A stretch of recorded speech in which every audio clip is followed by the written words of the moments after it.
예, 앞서 전해드린 대로 국제사회가 북한의 러시아 파병을 공식화했습니다.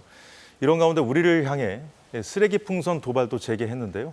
고려대학교 남성욱 통일융합연구원장과 함께 보겠습니다. 원장님 어서 오십시오. 안녕하십니까. 지금 닷새 만에 다시 쓰레기 풍선을 보냈거든요.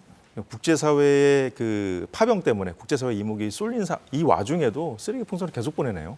근데 두 가지가 특징입니다. 이번이 총 30번째 오물풍선입니다. 그런데 용산에 20개 중에 10개가 집중적으로 떨어졌고요. 또 그 안에 윤석열 대통령과 김건희 여사를 비난하는 전단이 처음으로 발견이 됐습니다.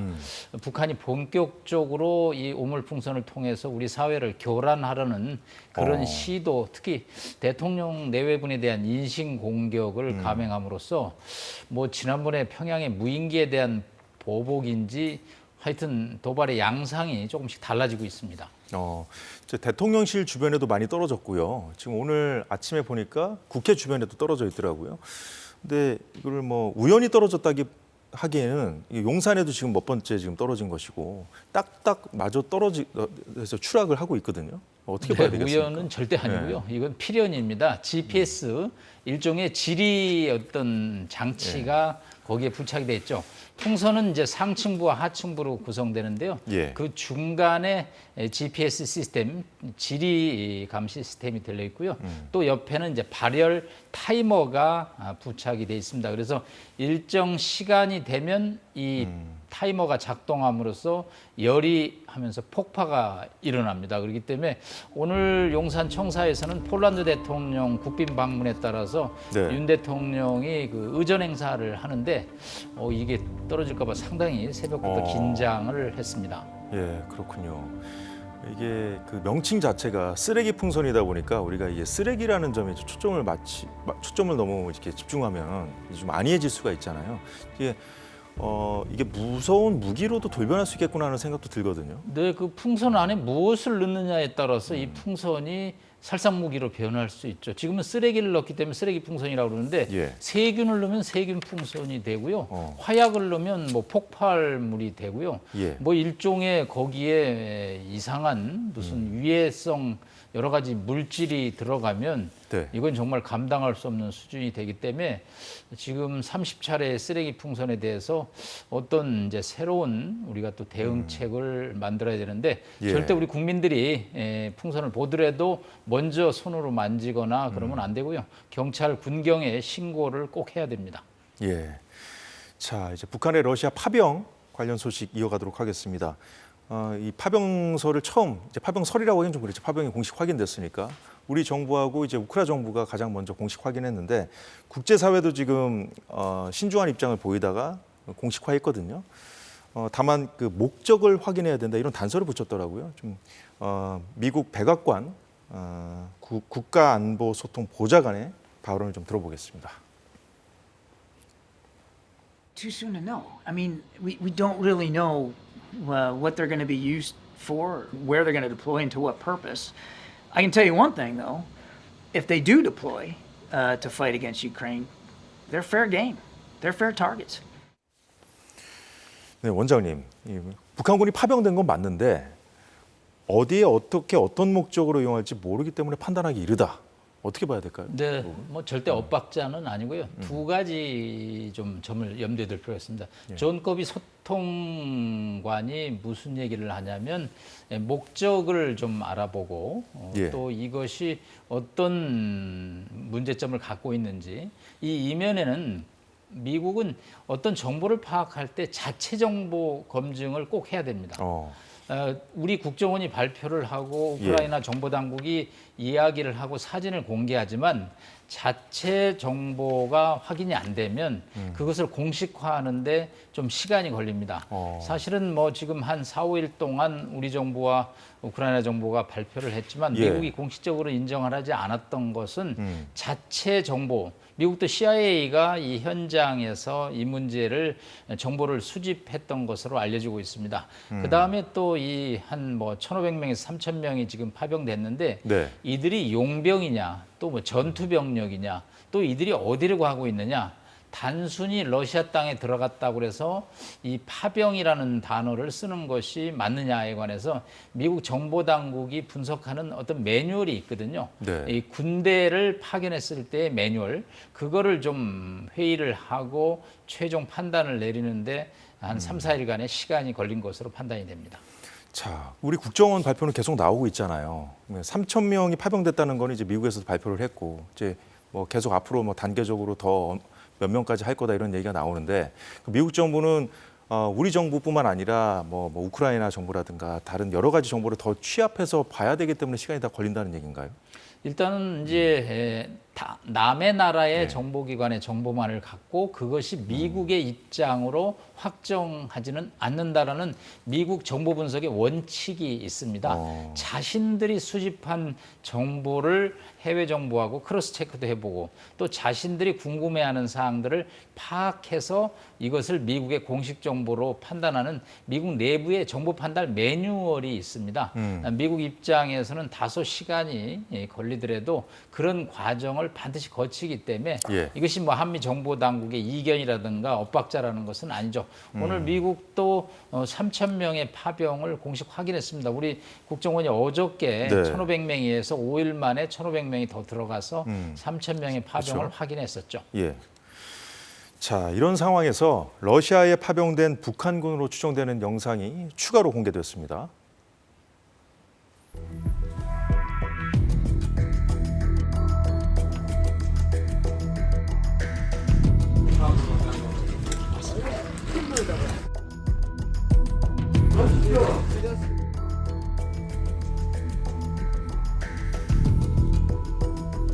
네, 원장님, 앞서 말씀 나눈 대로 아직 미국 정부는 아직 어디에 어떤 임무로 배치될지 확인되지 않았다는 입장이잖아요. 근데 지금 방금 보신 영상은 또 친러시아 매체, 여기서 영상을 많이 올리더라고요.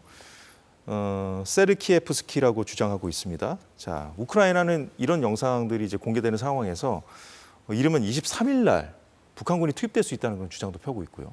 어떻게 봐야 네, 뭐 될까요? 가장 정보를 현실적으로 빠르게 수집하는 정보 당국은 우크라이나입니다.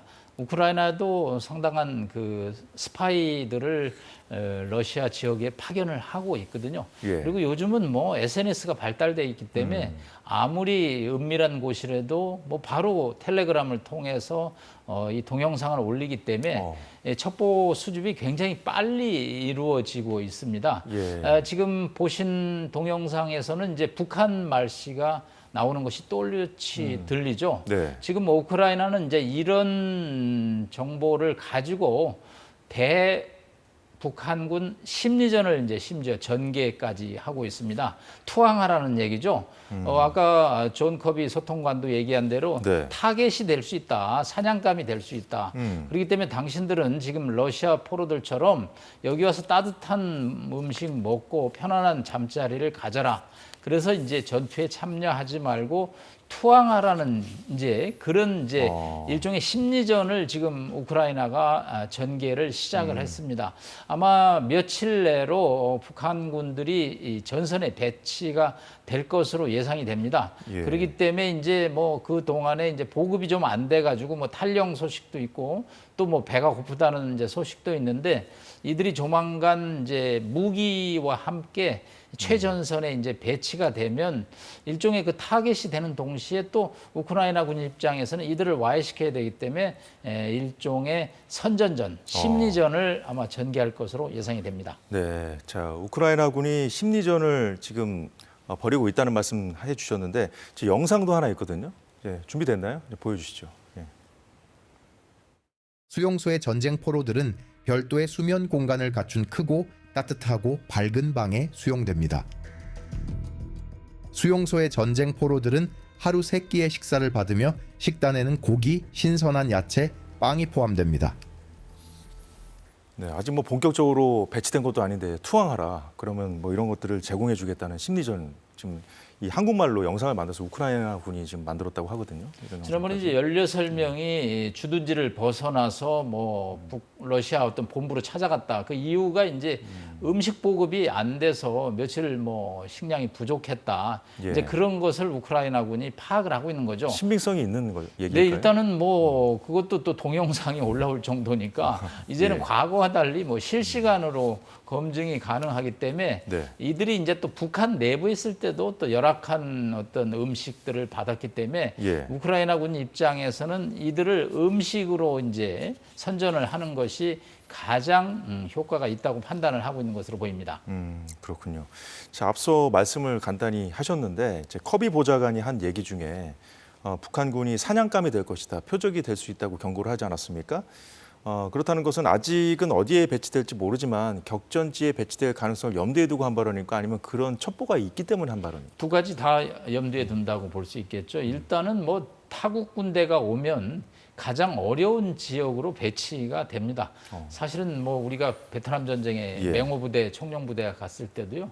정글의 아주 위험한 지역에 미군이 상당히 어려움을 겪었던 지역에 다 저희도 투입이 됐던 경력이 있습니다. 네. 아마 러시아군도 지금 많은 살상자가 나기 때문에 자국 군대가 피해를 봤던 지역으로 아마 투입이 될 것 같고요. 네. 이 지역은 이제 우크라이나의 돈바츠 그런 지역이 아니죠. 그것은 이제 우크라이나 점령 지역이고요. 지난번에 추석 전후로 해서 우크라이나가 기습적으로 본토를 공격했습니다. 러시아에. 네. 이제 그 지역은 또 우크라이나가 탈환을 하고 러시아를 공격하는 상징 지역이 되기 때문에 아주 첨예한 전투가 벌어지는데 아마 그런 북쪽의 국경지대 쪽으로 북한군이 배치가 될 것으로 판단이 됩니다. 예, 오늘 김용현 국방부 장관도 지금 파병이 아니라 북한군이 총알바지 용병에 불과하다는 발언을 했거든요. 그래서 치면 우리 정부가 항상 이렇게 조금씩 빨랐잖아요, 정보 입수가. 그런 차원에서 봤을 때 격전지로 배치될 가능성을 좀 우리 정부가 먼저 입수할 가능성은 없을까요?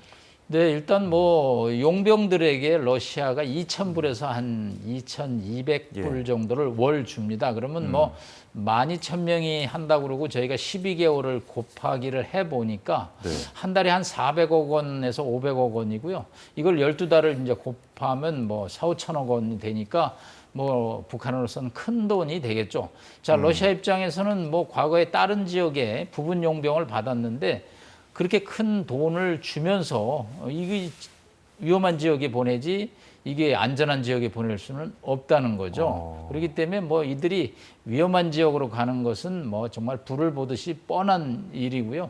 또 그들이 이제 위험한 지역에 가면 격렬한 포격의 대상이 되기 때문에 예. 아까 존 커비 소통관 말대로 타겟 목표물이 될 것이고 또 사냥감이 될 수 있다라는 이제 표현을 쓰고 있습니다. 그래서 이런 거는 이제 북한에 대한 또 심리전도 될 수 있는 거죠. 이걸 또 북한 주민들에게 알려서 네. 당신네 아들이 사지로 가고 있다. 그래서 이거는 김정은 정권이 잘못하고 있는 거다. 이제 그런 거에 대해서 내부 또 여론을 환기시키는 그런 이제 심리전도 포함이 됐다고 볼 수 있겠습니다. 우리 군도 이제 심리전을 벌이고 있지 않습니까? 북한 주민들은 잘 모르고 있을 테니까요. 근데 이제 파병된 그 군인들, 북한군 군인들의 이제 가족들을 집단 이주시켜서 격리한 정황도 확인됐다고 어제 국정원이 밝혔거든요. 네, 아무래도 11군단 폭풍군단이 갔습니다. 여기가 이제 평안남도 덕천군에 소재했는데 네. 이 가족들은 이제 전체적으로 북한 전역으로 이제 뿔뿔이 퍼져 있겠죠. 그런데 이제 이들 한두 명이 고향하고 집하고 연락해서 이 네. 소문이 퍼지면 북한 전역에 퍼질 수 있기 때문에 아마 지역별로 폭풍군단의 가족들을 한 군데로 모으고 있는 지금 그래서 이제 소문이 확산되는 것을 예. 차단하는 그런 작업을 북한 정권이 지금 하고 있는 것으로 보입니다. 아무리 북한 정권이라지만 이렇게까지 할 수 있나 하는 생각이 들더라고요. 자, 이런 상황에서 김정은이 대륙간 탄도미사일 등 전략 무기가 집결해 있는 전략 미사일 기지 모습을 공개했습니다. 자, 미국 본토 타격이 가능한 ICBM 기지 내부 사진을 공개한 이번이 처음이라면서요. 네, 이번이 특이한 점이 사일로, 일종의 경납고죠. 예. 우리는 이게 비행기가 이렇게 어떤 실내에 있는 모습이 인천공항 가다 보면 볼 수 있죠. 마찬가지로 ICBM 저 장거리 미사일이 일종의 사일로 안에 경납고 안에 이제 있는 화면을 최초로 공개를 했습니다. 예. 사실 ICBM은 이제 미국을 타격하는 능력을 보여주는 것이죠.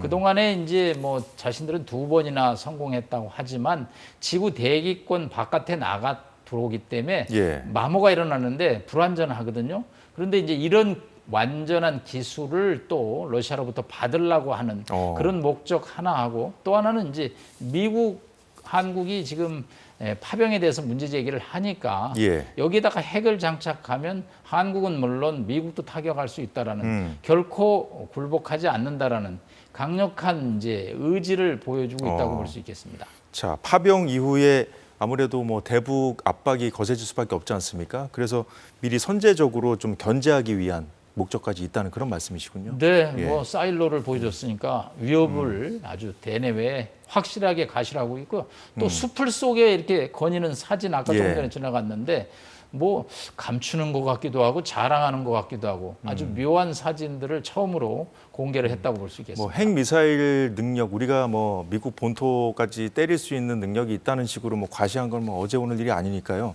놀라운 일은 아닌데 자꾸 이런 식으로 우리한테 관심을 너무 집중하면 그 러시아로부터 우리가 기술 이전을 받을 수 있다 그런 메시지로도 분석이 되더라고요. 근데 사실은 뭐 김정은이 가장 받고 싶은 것 중에 하나가 러시아의 ICBM 기술이죠. 예. 본인들은 성공했다라고 뭐 자랑은 하지만 불완전한 것으로 보고 있거든요. 사실은 이 ICBM이 완성이 돼야지 미국이 자신들이 원하는 협상, 핵 군축 협상으로 들어온다라는 게 예. 김정은의 판단이기 때문에 아마 이 파병이 진행이 됨에 따라서 북한은 이제 러시아군에게 우주 항공 기술, 즉 ICBM 기술을 요구할 것으로 판단이 됩니다. 우리로서는 가장 경계할 수밖에 없는 부분 아닐까요? 지금 말씀하신 게? 레드라인을 넘는 거라고 봅니다. 국가안보실에서도 이제 상황을 봐서 우리의 공격용 무기 지원을 지금 미래에 염두에 두고 있다고 지금 한국과 러시아가 서로 기싸움을 벌이고 있습니다. 사실 ICBM 기술이 넘어가는 것이 확실하다면 뭐 우리 측 입장으로서도 또 우크라이나의 일종의 살상 무기, 또 공격용 무기, K2 전차, K9 자주포 등 여러 무기 전달이 검토 대상으로 오를 수밖에 없다. 예. 그런데 이제 러시아 대사가 오늘 언론에서 그랬죠. 뭐 지원해주면 우리도 가만히 있지 않겠다. 한러 관계는 최악으로 갈 것이다. 러시아 외무부 대변인이 한 러시아 우리 대사입니다. 아, 대사요? 주한 러시아 대사가요. 오늘 주한 러시아 대사도 같은 얘기를 했나 보죠. 네, 그러면서 예. 그래도 상황은 전쟁 상황이 안 변한다. 그런데 한국과 러시아의 관계만 멀어진다. 예. 일종의 뭐 우리로의 선을 넘지 말라는 으름장으로 평가가 됩니다.